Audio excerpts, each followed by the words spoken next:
Cause and effect is one of the biggest ones. That's something you find tested on pretty much all the questions. Because think about it, right? Like every conclusion would have a reason for it. So it is sort of a cause and effect. Then you have number percentage. That's the second one. And again, quite aggressively tested on the exam right after cause and effect.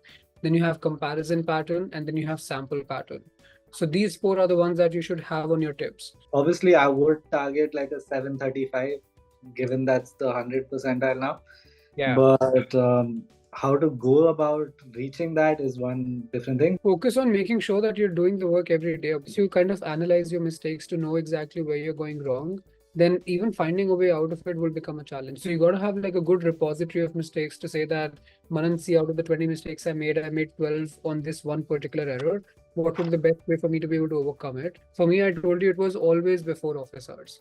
Right. I did this along with work, and the only way I could manage this was because I just committed myself to get up like 2.5, 3 hours before leaving for the office, so I can put in a block of 2 hours every day. I can't tell you, like, that's why I do these daily classes, and that's why I do all that I do, because like there's some kind of magic in consistency.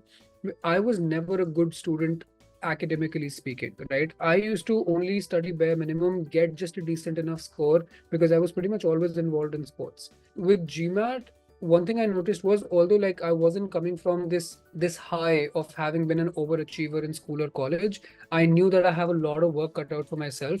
The fact that I just did 2 hours every day consistently, Abhyun, for 3 months, like really unlocked a level of performance I never could have imagined myself ever reaching, because I never had any precedent for it. And that's why like I'm trying to put myself out there and do the classes also with everyone every day, that they will be able to achieve results that right now might seem a little out of reach. Whatever topic we are working on, just make sure that you're doubling down on it and reaching that level of mastery, which I keep talking about, like 90% in untimed manner.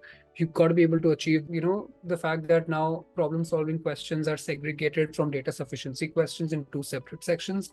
That's the only main difference I see. But other than that, you kind of know that everything is the same, right? So I also want to just connect with everyone once to ensure that whatever it is that I can do to help, I kind of give them my like some tips, some 2 cents. Don't worry about it. You'll be able to do it. It's not tough, honestly. Take out the time consistently.